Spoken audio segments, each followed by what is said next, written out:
Hello, Craig. Craig. Greg. Craig is in the house. Whew. Well, boys, welcome back. We're back again for the second time in a row. Oh, indeed. Oh man. I do, dude. We're doing good. 2 in a row. Where the streak has started again. Um, How many can we go? how many can we Can we go? get to 10? I think we can. We've done 10 a couple of times. So, anyways, today we're going to talk about balancing them fights. How balance? How are you balancing these fights? How does How anybody balance a fight? how Is how are balancing you a fight balancing Yeah, possible? fights? guys. How do you balance a fight? How are you guys balancing fights? Let me know in the comments. But other than that, Isaac, you want to start or do you want me to start? Um, well, I feel like we've heard how you balance fights before, so I'm curious to see if you've changed. I did a full new like write up of how Well, I let's hear it. You've got it written up. Let's do it. okay. This is like Eric's going, this is me when I put effort into it. Instead of winging it. Yeah, I Well, no, was totally expecting you just have a rough amount of stuff rounds you want it to go, and then it's over. well, that's how I used to do it. I think I still think that that's a totally viable way to like balance a fight. It's for new players, it's very good because they're I'll going agree off with that. feel For new anyways. players, it's fine. Yeah, for new players, it's fine, and that's a lot of the groups I ever did. All right, I'm basing all of mine purely on numbers, okay? But Okay. very clearly not challenge rating. Challenge Okay. rating is not involved in this at all. Okay. So, if you're a DMing a group, here's what I would do. Here's what I think I would do now to try to keep the fights balanced. I would go through I would wait until all my players had their characters built, right? Then I would go through each of their characters and I would get their average DPR, damage per round. Okay.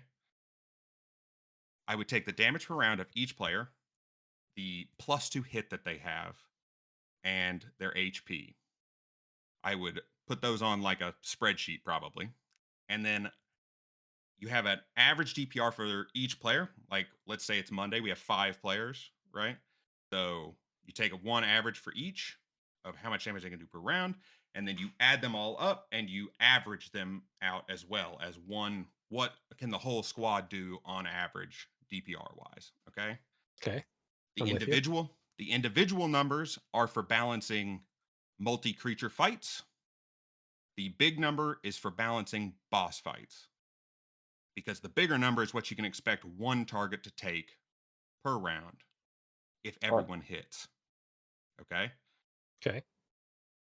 Now, once you have that data, you're set. You only have to update that when people level up or get magic items. Okay. There's a few other numbers, though, that we need to consider, and those are like AC and HP for the monsters. That's the other things we have to determine, right? Okay. HP, I think, is like how much HP should be based on you take your lowest person's DPR, and let's say you go, I'd really like it if these creatures lasted about 3 to 4 hits on average. Okay. There's not going to be so much variation that this shouldn't work. You can take your lowest person or the median person's DPR, and you can say, I'd like these monsters to die in 3 hits. Their HP on average per monster, since I want them to die in 3 hits, should be 3 times the median DPR's damage. Okay. Okay. Now for AC, balancing AC, I think that I've been thinking a lot about like game design and like how do these reward loops like how much on average should you succeed for like a game to feel satisfying, right? And you're looking for like around 70%. 70% of things need to be pretty easy. And any more than that, it's too easy. It's not engaging. Any less than that, it's a little hard and a little frustrating. Now you can go quite a bit less in D&D than you can in a video game because you're tuning for people that you know, right? And if you just tell them this is going to be a struggle, then you can get around that. But Okay. the way you have to do that is for AC for your monsters, you should be looking for anything. Let me check my notes so that I make sure I'm getting this right. They need to roll to get a 70% hit, you need to make the monsters to where the players need to roll on average a 7 on the d20 to hit them. If you want to go a little harder, you can do a 5 to hit, or that's easier. 5 to hit them, that'd be easier. Up to about a 9 is, you could go to 10, but I think 9 to 10 is where you want to be for, like, it's going to be harder to hit these people, right? Okay. So you take your players plus to hit, and then you need to make it sure that it's around that, like, honestly, I think probably like a 7 to 8 is a good place to be if you want the fight to be median. 9 to 10 if you want the fight to be a little more like hit hard, so maybe they have a little less health. And then, or if the players are just playing really well, because obviously I can't calculate for things like crits, and I can't calculate for things like players choosing to take advantage of flanking and things like that, right? Mm-hmm. But that shouldn't matter. We're going purely for average, because you're always going to have situations where players are rolling exceptionally well and they win fights really easy, or they're rolling exceptionally bad and an easy fight turns out to be hard. That you cannot plan for that. But I think with just the numbers that I've just laid out, you can balance a fight damn near perfectly every single time. The only other thing you got to consider is how much damage on average should the monsters be doing, and how often should your monsters be hitting. So that's the same thing. Average out your player's health. Obviously, you're going to have more variance in that than you are in damage, probably, because your lowest common denominator, your lowest player is going to be real weak, like a wizard. Not going to have a lot of armor, not going to have a lot of health. But then your big tanky boys are going to have a lot of armor and a lot of health. You want to balance closer to the guy with somewhere in the middle. Like if your hard guy, if your tank has 19 AC, you want the enemies to hit him probably 60% of the time. So you give them a plus to, like, hit that target. If it's harder, you want to hit them 80% of the time. And then if you work off of the median AC, someone like in the 15 range, because your wizard's gonna have like 13, your ranger's gonna have like 15 to 16, your fighter's gonna have full plate up into 19, 20 range. You want to shoot for that middle, but if your party skews lower, skew the pluses lower. If your party skews higher, skew those pluses higher, right? And just try to keep it within that happy zone. Now, obviously, you're going to have to tweak that fight to fight, because you don't want every fight to feel exactly the same. But I think that that is an extremely easy way to balance almost any kind of fight in any scenario in Dungeons and Dragons 5e. Let me take a That's not drink bad. here. That's not bad. It does seem like a lot of work. Uh, A lot of front end work. mhm. Collecting the data initially is what's going to be hard. I think after that, you can pretty much just find one of those websites with monsters and type in the parameters that you want. And as far as like calculating DPR, I'm not saying like math it out in your head or write it on paper. Get online and use a DPR calculator. RPGbot.net has an excellent DPR calculator. Yeah, I can see that. The I would like to back up a little bit and talk about sort of encounter philosophy, encounter theory. Okay. uh, because in order to balance a thing, I also try to look at, okay, so what is fun for an encounter? Yeah. Um, Obviously you want it to be somewhat of a challenge, but not so much that it feels impossible, unless that is the goal of that Yep. particular Mhm. encounter. Yep. I don't know. I um, think you can go the other way. I think like sometimes you want to You can go just you can wreck. go yeah, real yeah, easy. you can. Yeah. Yeah. So It's variable. figuring out what you want to do with the encounter, but if it's supposed to be like supposed to be a challenging encounter that is supposed to be overcome, then man, it comes down to, I mean, your numbers have to be good, but I think that your monster tactics play just as big a role. For sure, for sure. I'm definitely laying down a plan specifically for numbers, Yeah. which is, So I feel like a lot of people, when I read things like how do I balance it, like I see things on the Reddit, how am I balancing this fight? or like fights that come out of those automated, like the Donjon encounter creator, Yeah. as useful as a tool it is, when it'll like spit out stuff and I read it and I'm like, that's gonna be way too easy, or that's gonna be way too hard. You know what I mean? Yeah. They're I useful still use tools. that. Yeah, they're useful tools, but they are not even close to perfect. I think if you use that and then adjust the monster's health and AC based on the parameters that I laid out, you could balance fights Yeah, pretty easily. that seems like a very clear-cut way to do it, especially if you have, like if they had rules and systems set up that would make it easier for you Yeah. to get Like the monster everything type, situated and everything would be really yeah. nice. The monster type, as far as monster type and the tactics, that's all on the DM. But it doesn't, with the system that I just talked about, it wouldn't matter what type of monster it was. It wouldn't matter what kind of enemy it was. The only thing you got to think about is damage output, how much health they're going to have, and what their AC is. Everything else is up to you. You want to be able to cast these certain spells. You want them to look this way. You want to sound this way, be this race, do this thing. That is totally up to you. You want to use Donjon Encounter Generator to spit out some monsters?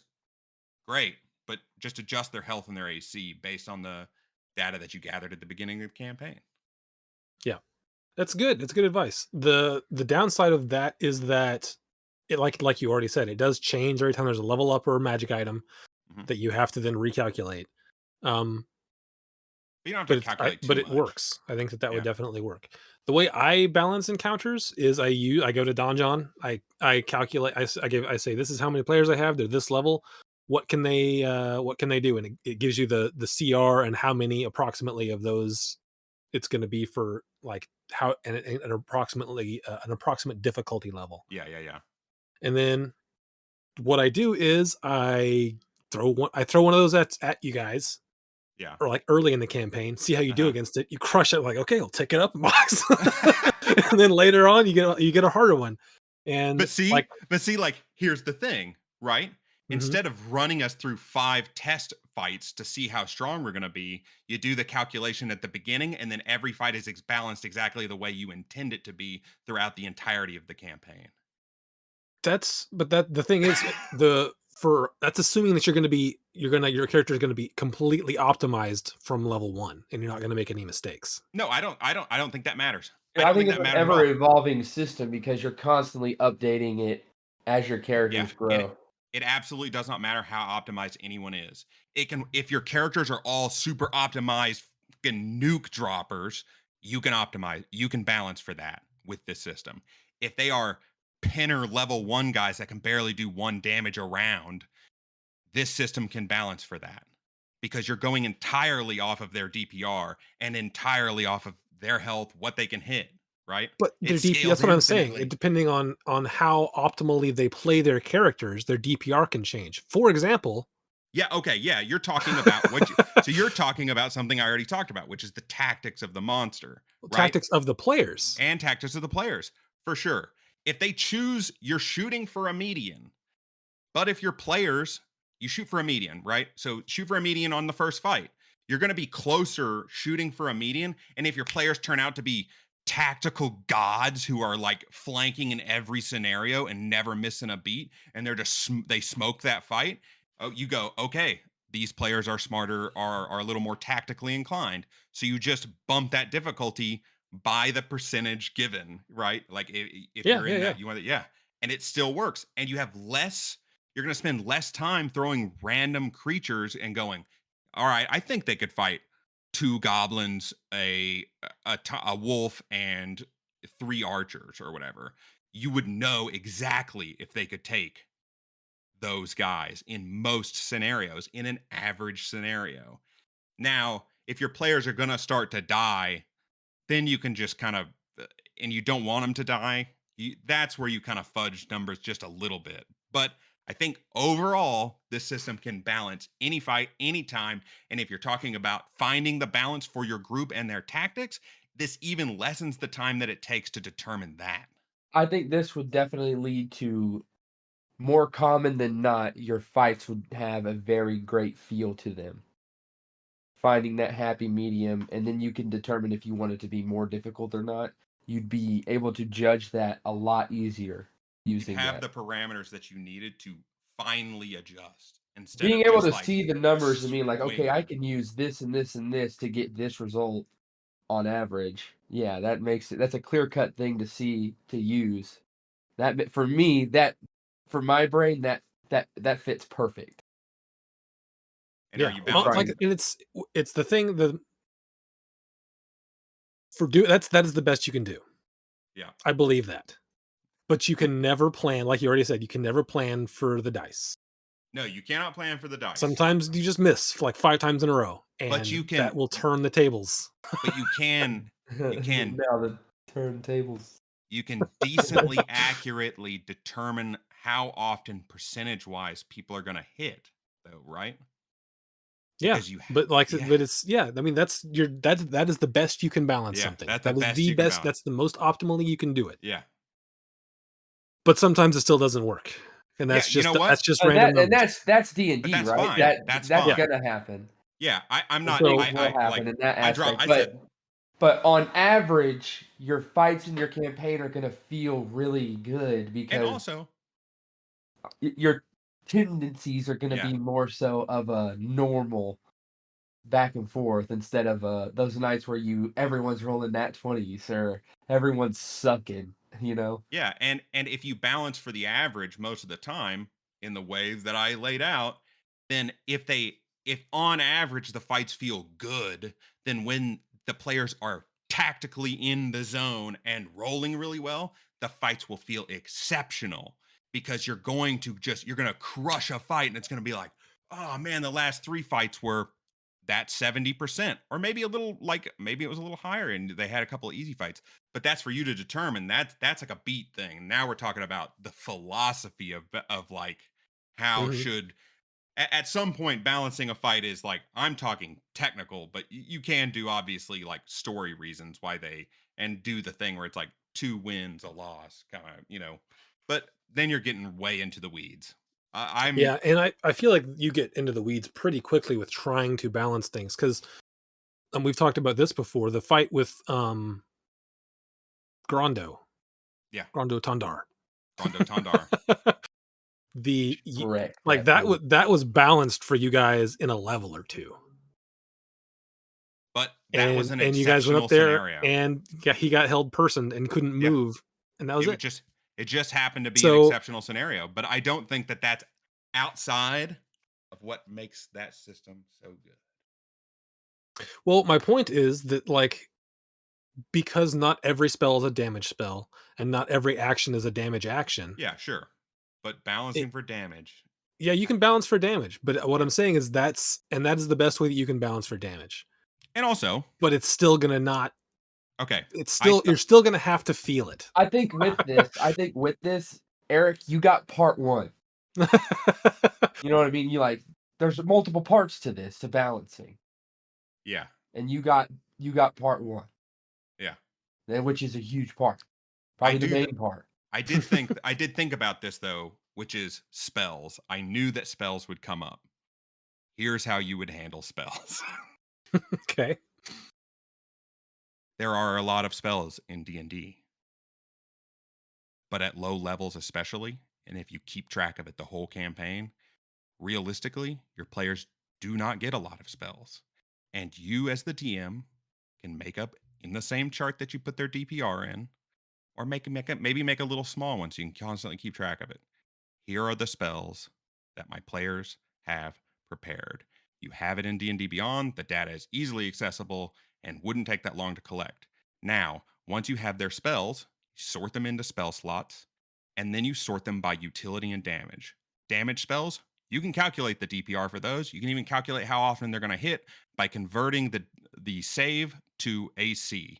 There's a formula for it. I don't remember it off the top of my head, and I don't know if I have it on my notes, but I will find it and I'll give it to you. So you can determine how often even a saved ability is going to hit, right?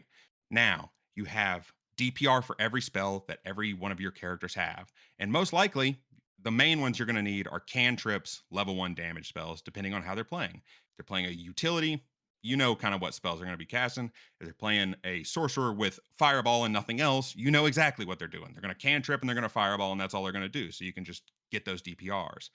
Now, for utility spells, that's the one that's a little bit harder, but you can still determine how often, on average, even utility spells are going to hit, and then balance for that as well if you feel so inclined. Or you can just ignore spells altogether, and you might occasionally have a less balanced fight. But if you want to balance for spells, even utility spells, you can collect what your players have, look at what they all do, and sort them, and then once you have them sorted in utility and damage, DPR for all their damage spells, so you can also calculate how much on average, how many players they're going to be able to hit on average based on the radius of the spell and the type of shape that it is. That information's in the Dungeon Master's Guide. And then for utility spells, just like I said, convert those saves to AC, see how often they will hit, and then try to your best to plan for that stuff if you care about that. But that is the next level of balance. I think for most people, they don't need to do that step, and spells can be treated exactly like attacks. And just occasionally, if after a fight or two you find out that they're gonna fucking cast one annoying utility spell all the time, and you want the fights to be a little more balanced, you feel like, oh, silvery barbs, that's really screwing me being able to balance these fights effectively. If you plan for that, though, I think you Counterspell. could exactly just give someone counterspell, dude. We're high enough level in that campaign that it's totally possible that some random dude on the side of the mountain's gonna have fucking counterspell. Boom. Get balanced, D&D. If you have the time and determination to do that, then by all means do all that. But that is a okay, lot. That's a lot. I don't think it's that much. How much time per week would you say you spend preparing for D&D? Okay, this is a very varied question I know it because is. all my prep is very front loaded too. Yeah. Like for like week to week, it's very little time anymore. The beginning of the campaign, it is like hours and hours. Yeah, okay. So, while I haven't had a chance to put this plan in action, in fact, I came up with this entire plan. I had been thinking about a lot of this stuff, but I had never written any of it down. I did this all in like the time I told you, from the time I told you that we were going to do this topic to today. So, one day. I do think that the initial setup is going to take somewhere between 2 to 4 hours. But once it's set up, the maintenance will be relatively easy for all the character based stuff. And then once you determine how much they can hit and how often they're being hit and their HP, once you have that initial setup done, it would be no problem at all to adjust the AC and health of every fight if you're already trying to balance those fights. If you're using the Donjon thing, add maybe 5 to 10 minutes onto that to do a couple of calculations. Balanced. And you only have to update that character sheet maybe one time in between levels or only when they level. And when they level, the recalculations shouldn't be as hard because you're only having to add what they got. I don't know. I still feel like that's a lot of work. I feel like Even sounds after like the more first work. one, it's not only that, but it's just you are adjusting the AC, HP, and damage output of every monster that you want to bring in. I don't think AC. that'd be difficult at all. I think honestly, many- I because invite you to try. because here's the thing. Whenever you go into it, if you're doing like a single monster, you go, Mhm. okay, my players can do 200 damage around. Let's say Okay. Mhm. I want my creature to last 6 rounds at least. I want this to be a decently long fight. You just give your enemy that That amount of much health, health. Yeah. and then you go, we'll see what happens. At And that and then point, it you just go, I put it in a parameter I think it can get to. We'll see what happens. and it would take almost no time to do that. You could do that with a calculator in And 2 seconds. I think over time, over a campaign, and doing this the entire time, it's going to be like you said, like it is now. It was front loaded at the beginning, but now you're in a groove. You know what's going on. You know how to take care of it. It's going to flow really It's gonna quick. flow. It's gonna be easy. Once you understand how the numbers are working, it's gonna be just fucking cake. And at most, how many creatures are in a fight? Like very rarely is there more than 5. And we only fight like once every few sessions. Is it really that much work once it's set up? I don't think I so. mean, kind of. I think it No, is. I don't think so. I think you're being a little bitch. I think honestly, I invite you to the answer. Think of it like this: you wouldn't bat an eye at spending an hour coming up with what the story of what the players are going to do. Why not spend an equal amount of time, or even just like split some of the story time off to make the fight extremely especially, satisfying? I think another thing that makes it really easy is your characters are going to be the same level for multiple sessions and multiple fights. Yeah. You have the same numbers for that amount of time. So each time you're going, okay, if I want to throw 2 enemies at him, I'll split this amount of health into 2 people. If I want 3 enemies, I'll split this amount of health into 3 enemies, and that do this amount of damage and can take this amount and blah blah blah blah blah.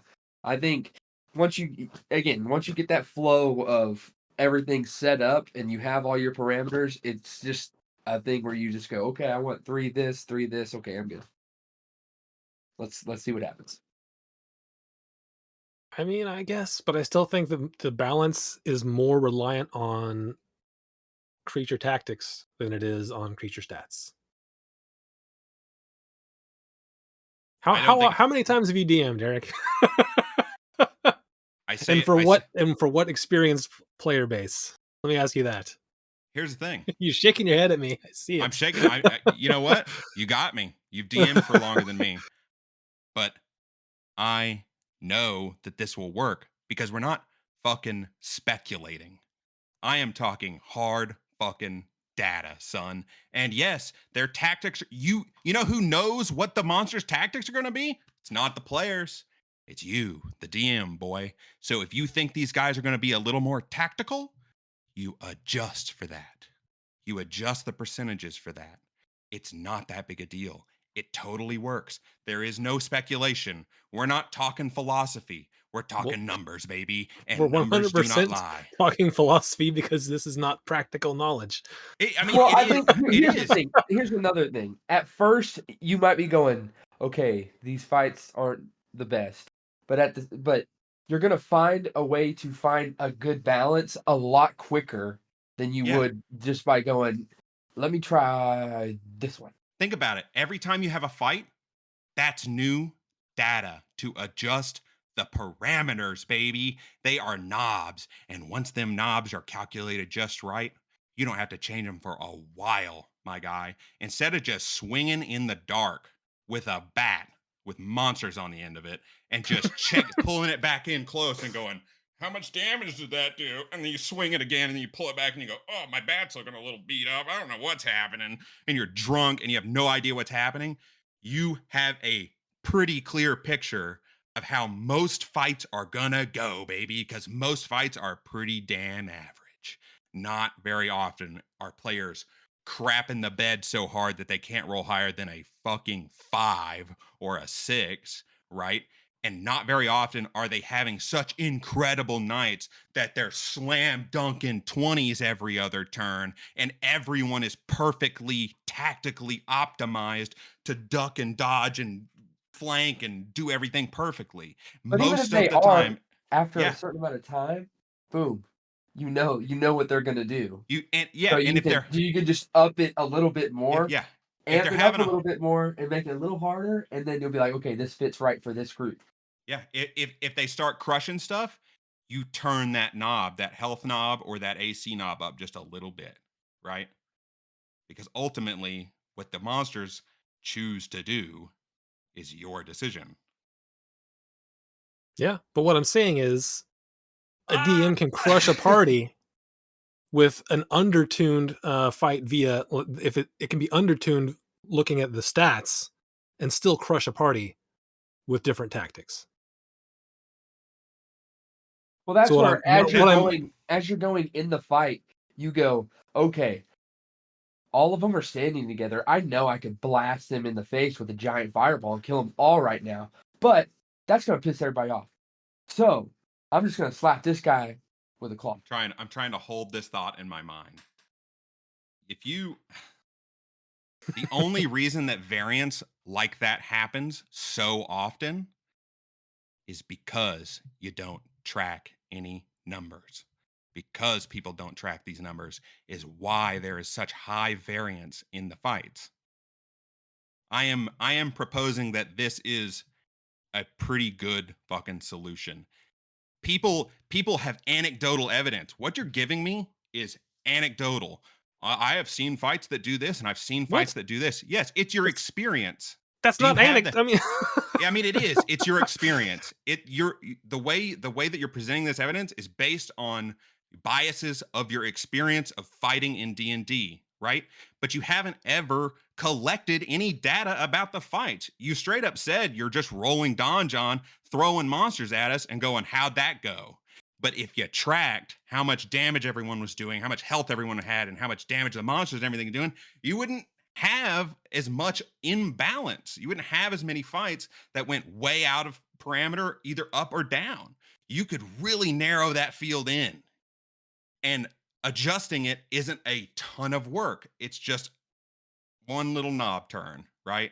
Once you have this set up, one dial turn to make something harder or easier. That's the And big thing. Once you and have it set up. the only speculation, that's a big thing. Once you have it set up, the only speculation we need to be doing here is if the players are playing so much worse than you plan for that they're going to die, that's when you just have to have a little common sense as a DM and have your monsters do something that either makes them lose, make them retreat, something happens externally that causes the fight to end. Have those plans in place.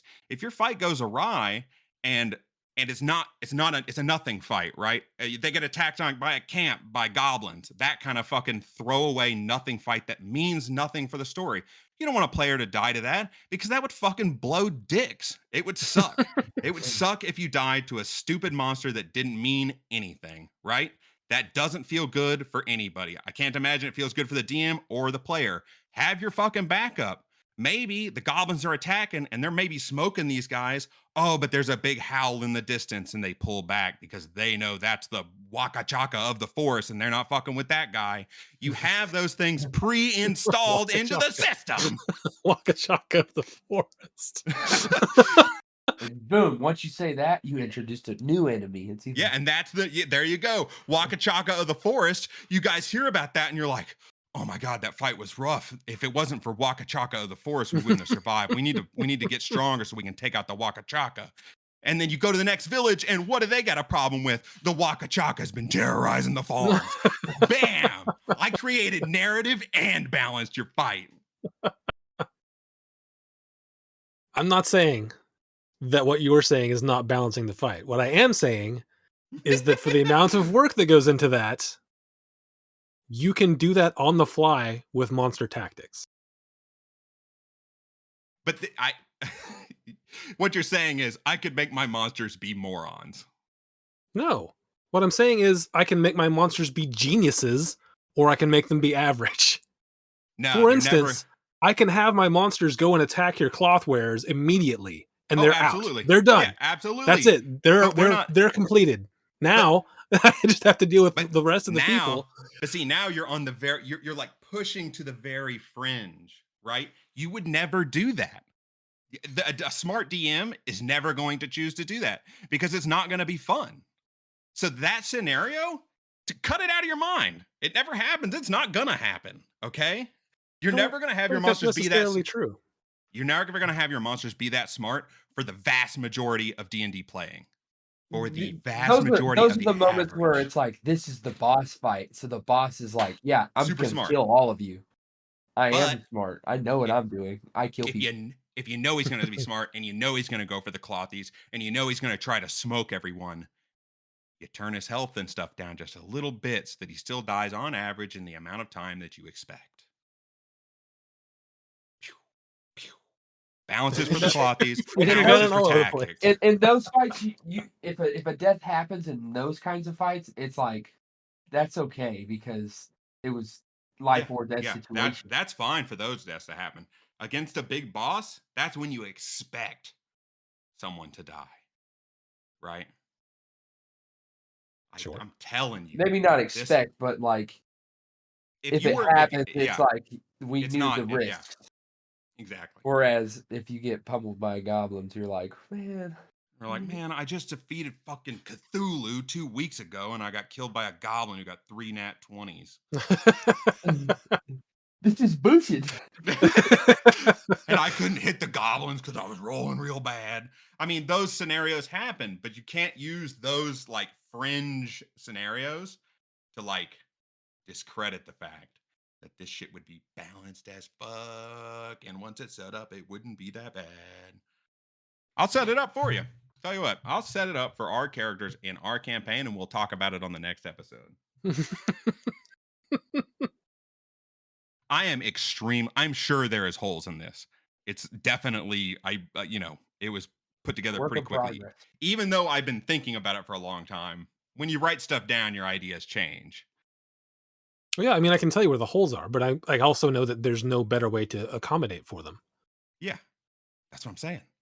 It is the Yes, but best what I'm saying possible is solution. that's still what I'm saying is even given this, your balance can still be affected more from the way that your monsters act than it can from the numbers. I know that, but I So what I'm also saying know is that the DM has total control of the tactics. exactly. So Except for what the I'm saying player's is if tactics. All you got to do is balance for the player's tactics because you can balance your tactics at any time because that's not numbers. That's speculation, baby.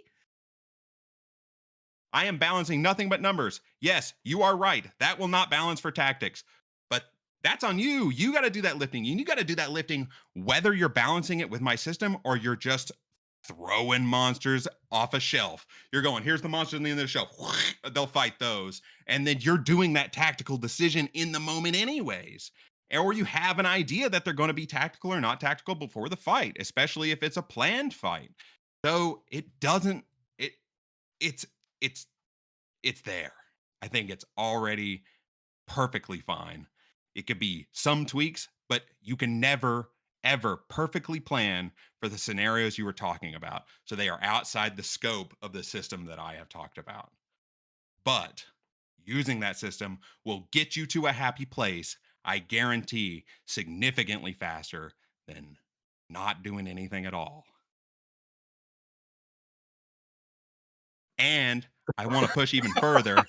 Fights are just as important narratively as any other role playing scenario in the game. So don't be throwing out the fights. Fights are incredibly important for building tension and having satisfaction in a game. Or building bonds between your Yeah, characters. and building I mean, bond. if Yeah, you you're survive risking these your lives crazy together. fights, and then if God dang. you Fights role getting play it ignored. well afterwards, and you talk about the fights. Yeah, exactly. Yeah, everyone fucking sits around and goes, "I need a plan for this D&D campaign. I'm over 5 hours into the story." But then the fights are slapdash. That's the problem. Nobody has any problem. Like, how many hours do people spend dealing with the story of a campaign? Take one of those hours off of the story and put it on the fights. I think I disagree with that. I I think that if you have played with a group of players, then you can get the fights close enough that you can let them sort of you can do the fights if you're feeling comfortable with the fights, then you're feeling comfortable with the fights. I don't think that there need be well, it's a case by it's a case preference basis, I thing. It's a suppose. preference thing, but It is a preference thing. I don't think and I agree that fights are important, but I also don't think that the amount of work that would go into balancing down to the median DPR yeah. is justified because the median DPR still is going to vary Of course it's going to vary, but it's quite a not going to bit. player to player. I mean, Not even player to I just think one player. I Their actual damage versus their DPR is going to vary. The oh, well, more yeah, dice they roll, absolutely. I know. the further it's going to But vary. guess what? It's built in. That's why we're going for a median, right? I think the big thing is you have a number where you go, okay, That's a starting point. Here's something I can work off something. I don't think anything that has been said so far discredits it.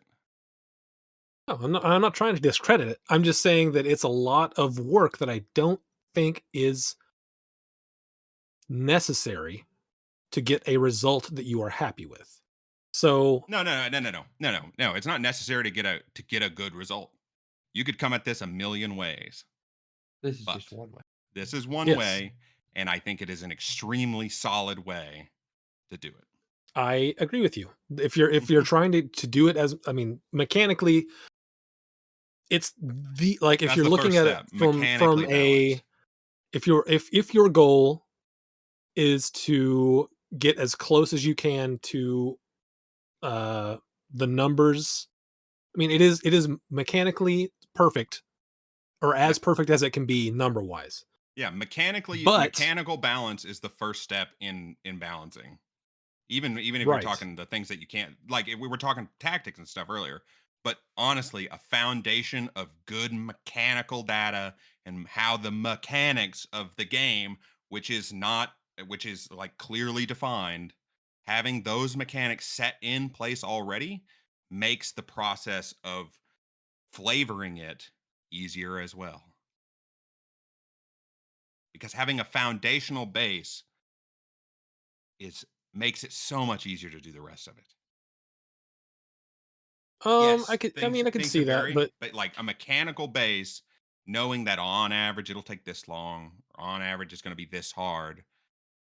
That's a here great base to start from to balance any fight narratively too, because you know which fights are going to be hard generally, and you know which fights are going to be easy generally, and you know whether your bosses are going to crush or be crushed generally right. by And having like that I said, I foundation. don't have a beef with the system and its ability to balance things. Yeah, but it What I sounds like don't it. well, no, because the only thing that I don't like about it is that most DMs are going to look at the monster manual, which is a thing that I do. I look through the monsters and like, that sounds interesting. How can I put that into my thing?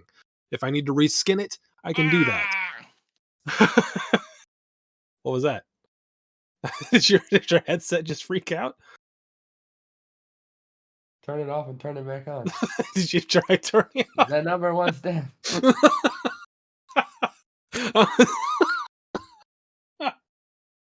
For a minute there, I thought he was like, just refusing to hear my That was rant. totally I me. was like, wait a minute. I There we can't go. even.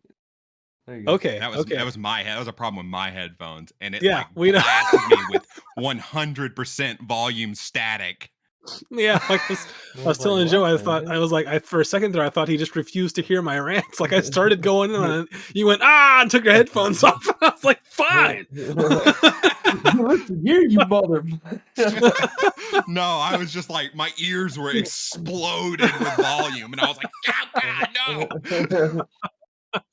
All right, now I'll So hear your rant. anyway, back to what I was saying. A thing that I do, and I think that other DMs do too, is they'll thumb through monsters and pick one out and say, that seems like a cool monster. Uh-huh. What can I Yeah. do to bring that into my campaign? And do I have to reskin it or do anything different to it? But I like the stat block. I like the like the special abilities and stuff. Yeah.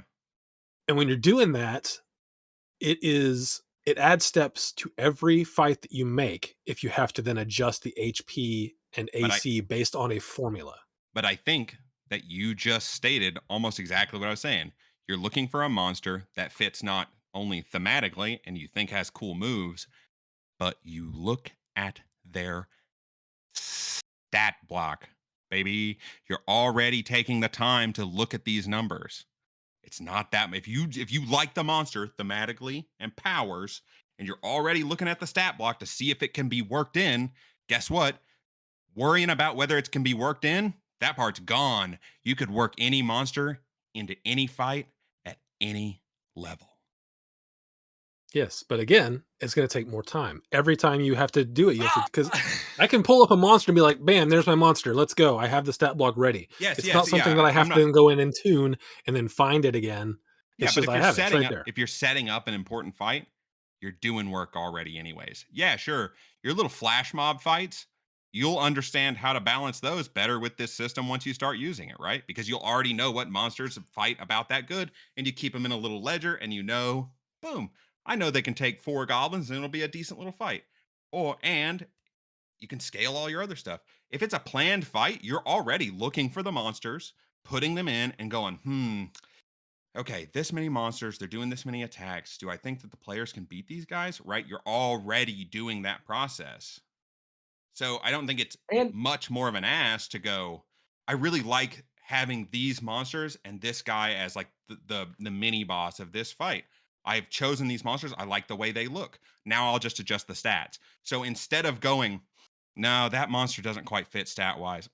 No, not this one. You're going to spend less time looking for a monster that fits your needs and more time finding the monster that you know fits your needs and then adjusting accordingly. yeah, you can always go, man, my players can't take this hobgoblin, but I want them to fight a hobgoblin. But I'm gonna give this hobgoblin some goblin stats. Yeah, you just adjust its stats down to meet your party. And so you're saving time having to flip, right? And you So could you're trading off that time. You're trading off that searching by knowing what you want. and you could use that, right? You could be like, you see this hobgoblin rushing towards you, and he's only got one arm. Yeah. He's only got one arm. Look out. You can explain away why it's weaker than maybe some other hobgoblins they've seen. Or you just Sure. don't ever say anything. Or you just You don't let ever the say players anything. think Exactly. that, oh man, we handled that, and then later on they fight another one. They're like, holy cow, that first one.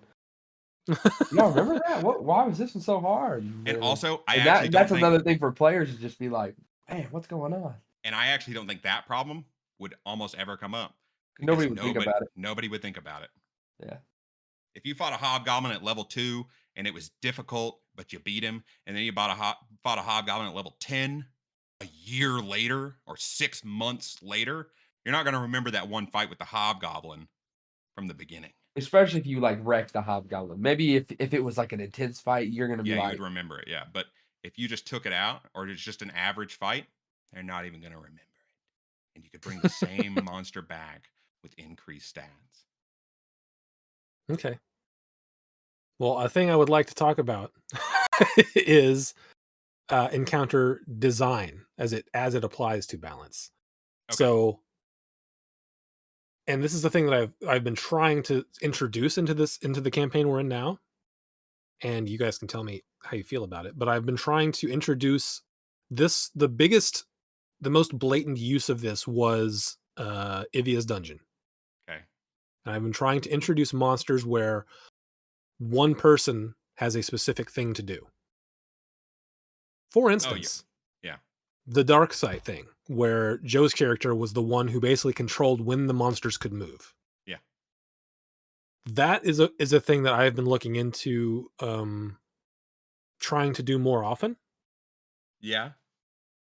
You look upset about something. I'm not upset. I'm excited because let's add one parameter for you specifically, Isaac. What are all my characters good at? Put that next to all their DPRs, and then you can add that to any fight dynamically because you go, what's something good for these characters to do?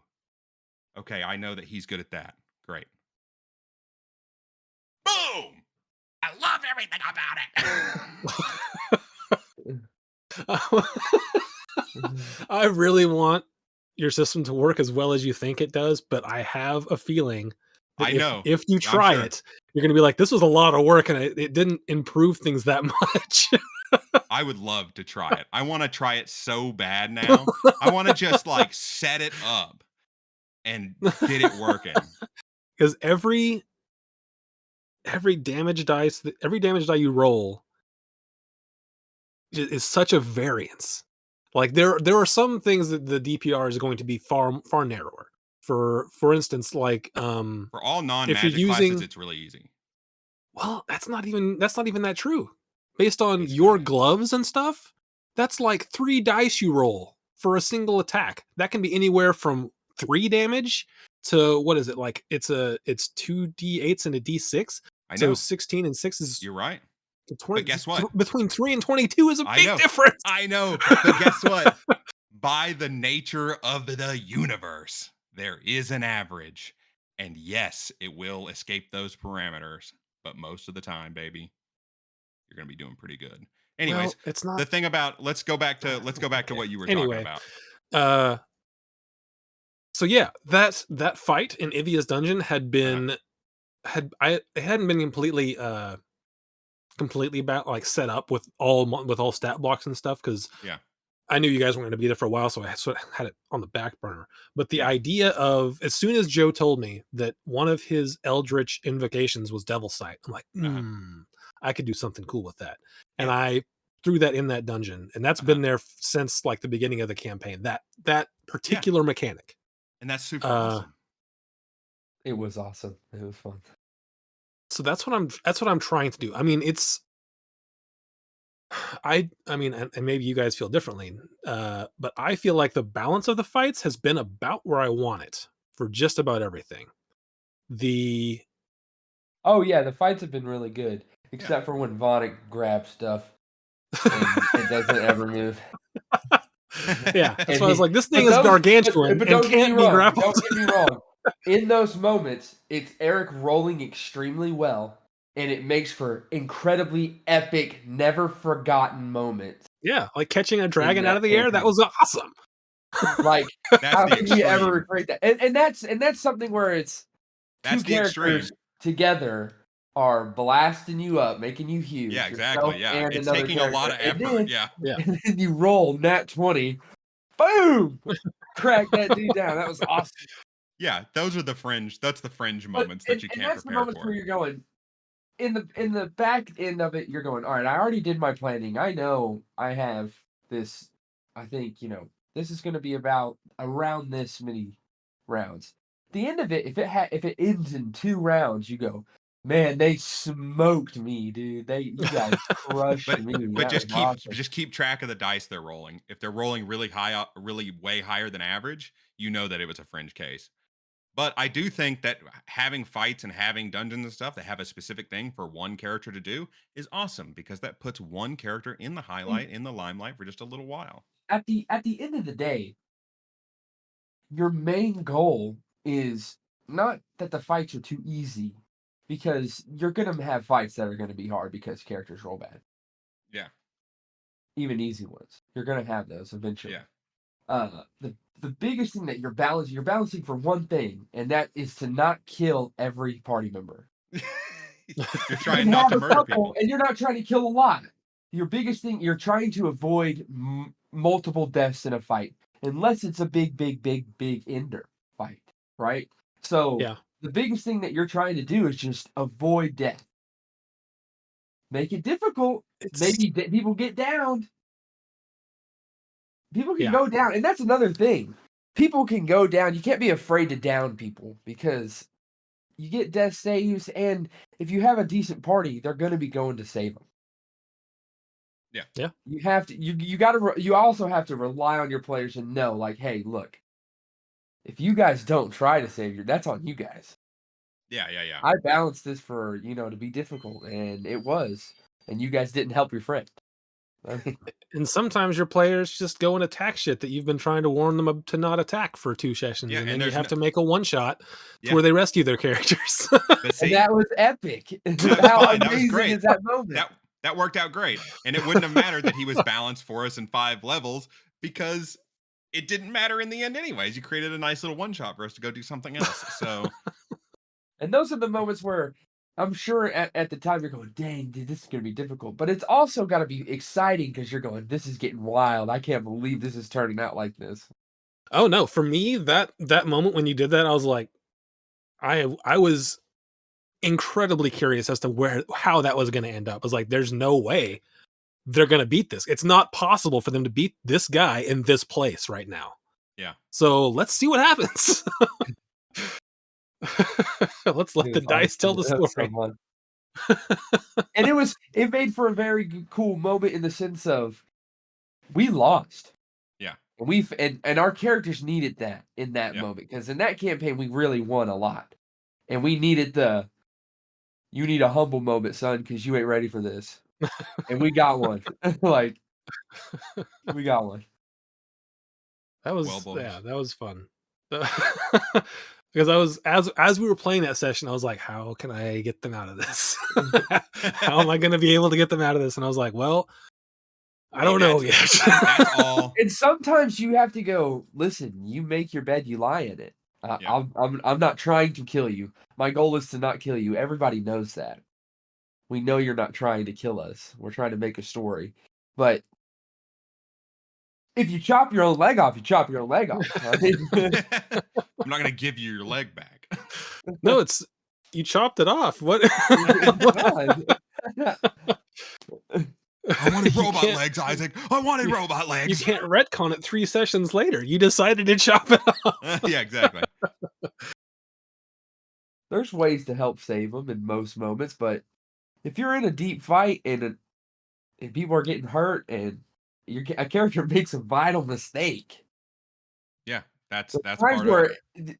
thematically you have to be like, man, you had the chance to run, Dave. He's here. He's not gonna not hit you again. Yeah, and part of that's a tough part of balancing too. Like I said, the tactics of a monster, like That's the philosophy of balance instead of the math of balance. sure, yeah. Honestly, we could do a whole episode on the philosophy of balance. If you want to talk about purely philosophical, how I want my monsters to act and everything outside of purely numbers, I'll have that discussion. But today I was hoping to just balance. Oh, well, yeah, if I didn't know that was the goal. But yeah, if that's your goal, then what you said is it is the mathematical best way to do it. There's no need for discussion. My personal goal today was the math of balancing. Oh, well, that's a very quick discussion. I didn't know that that was the goal. It wasn't like a what quick you said. discussion. It wasn't a quick discussion. It ended Well, because 10 minutes I ago. misunderstood the assignment. Sorry. Well, that's great though. It worked out. It worked out just fine. Yeah, if you're just talking about the mathematical balance of a fight, then But I yeah, think- the way you said it, that is like calculating the averages of everything and then averaging it out. Ugh, But I it's even balanced. I do even though think that we talked about it and we were talking about like that last thing, which is a philosophy thing. I wanted to create an encounter that used Joe's Devil Sight, right? Mhm. You can totally pick up that kind of information on the initial data gathering of your characters. Because you have access to everyone's character sheet at any time to look at everything they're doing. And Because it'll we help use you with D&D other things because whenever if you There's plug so in many all those skills. numbers and you're looking at those numbers a lot, you're gonna remember them. That's just gonna come with it. And not So just there's gonna numbers. be a and- point yeah. where you're gonna be going, okay, I have enemies surrounding these guys. I'm gonna roll a stealth check, and then you go, okay, their passive insight. I know the highest is 17, and I know it's Saturn. Okay, hey Saturn, you know that there's guys surrounding you. Yeah. Yeah. And if you have and players have so many like unique skills now. Like god dang, Vonic has 10 activatable abilities at any time. And I can't even keep track of all of them because they're on the character sheet instead of laid out like clearly. So I need to do that for myself. And so getting back into the sort of the philosophy of it, like with the Devil's Sight fight. Yeah. That was one of the things that I was like, I'm going to create this problem. Uh-huh. And I don't have a way to solve it. We'll see what they do. Like I have ideas about how it could be solved, but I don't have any singular idea on how this should be done. Yeah, but you did base it on knowing that we could solve it with our abilities, right? Yeah, but there's no guarantee. There's no guarantee that you use those abilities. You're right. You cannot guarantee that kind of stuff. But that's even the what thing, you just that's- said you have is a calculatable thing. You knew it was possible for us to do it. Yeah, but and also just like for talking about advice for balancing encounters for DMs, you don't always have to have a solution to the problem. You can give the players a problem and let them figure it out. Yeah, you can. Just a lot of Sometimes that's incredibly fun. the time, Sometimes it's incredibly fun. somebody dies. Yeah, but I think a lot of times having like an obscure puzzle for a group of people who don't play D&D for a living becomes very hard because a lot of the times your players, most people's players, average players, aren't Rich are- players. I don't know because we're just taking our experience and saying average Yeah. players, right? Yes, true. I'm taking I'm taking But what I've played to I be think pretty average, I think the big thing which is is a bias if thing. you're in a group where your characters talk about everything, fights, what happened in Yeah. the fights, planning, looking around rooms, did they actually communicate in character and stuff? I think that's where you can really start having the puzzle aspect of Yeah, things. yeah. Then you Because can do then your puzzles. characters are bouncing ideas off of each other, throwing things out, going, I can do this and this and this, and if you did this and this, we could do blah blah blah You blah can blah. okay. See, I think you can condition your players to play this way. You want You to talk can about certainly that? nudge them. Oh, I think that you could systematically nudge them without them even knowing into playing in that way using game psychology. The same way that they make mobile games addictive, you could push your players into a more narrative style of play by engaging in specific ways and giving them specific rewards. I think that's totally within the realm of possibility Yeah, it's certainly possible, but sometimes, like, because you reward sometimes play your like players just that. don't, and that's fine. If Uh, they don't, if they're not, but here's the thing, if they're not at all, and you notice that one player is, you start to reward that player with things. And once that player gets a reward, especially like, how many players are like really reward driven?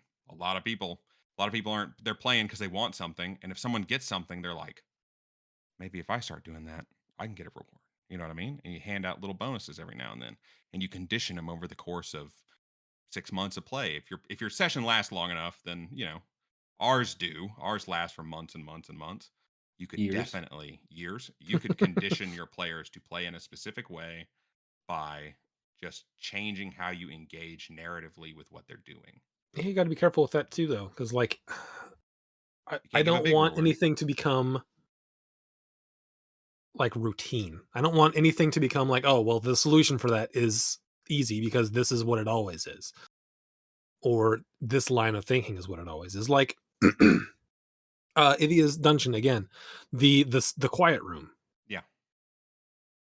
I had anticipated. I was like, there's probably different ways to do this, but my anticipation for what you guys would do is Saturn would telepathically link with someone, and then you guys would tiptoe around quietly, and that's not what happened. Yeah. I was like, well, what you guys are doing worked. But that's I'll totally fine. That's totally fine. Preparing and having it go differently, that you cannot plan for that. And I'm not advocating planning for that.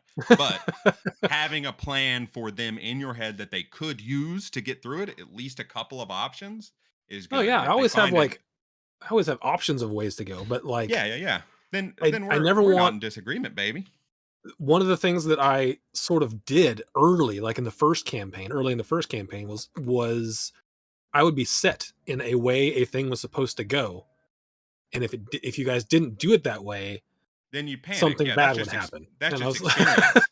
That's just so experience, yeah. dog. There's like that's doing the thing enough to know and be able to react on the fly, right? That has nothing to do with like you can plan till your fucking eyes bleed, but if you're stuck rigid and you're on a track and you don't know how to handle anything but that what's on that track, you're setting yourself up for a disappointing campaign and a whole lot of failure.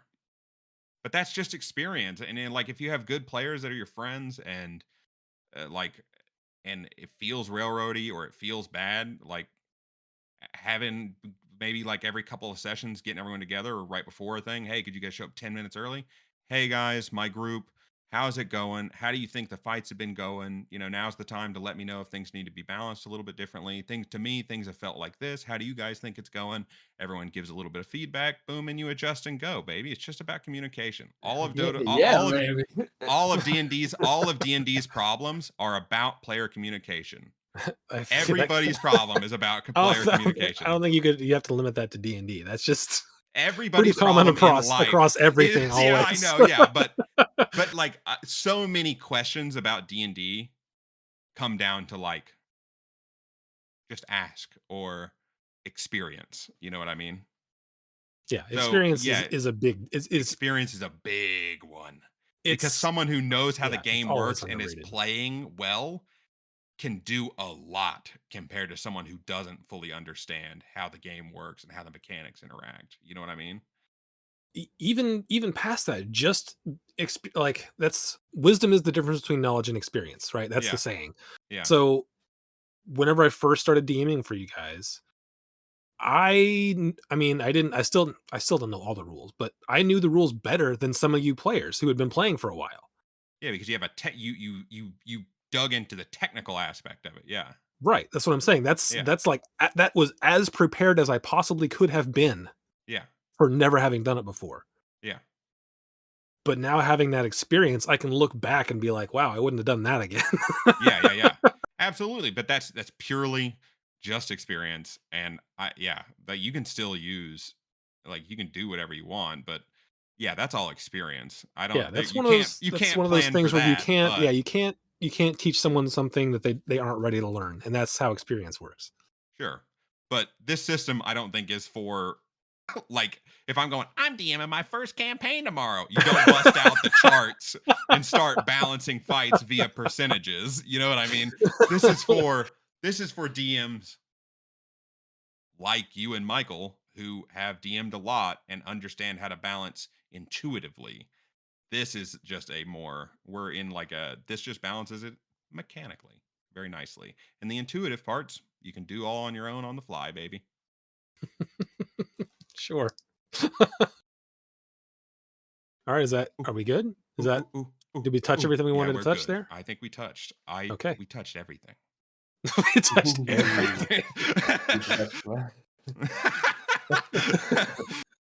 We've been touching this subject a lot. All All right, Get a little boys. touchy feeling. I'm getting a little touchy. All right. Well, I think It's a touchy subject. it's a touchy subject. You know what I'm saying? You know, and we just had to touch it a lot. But anyways, we'll catch you guys in the next episode. See you later. Have a good time. Thanks for listening. See ya. Bye. Get the fuck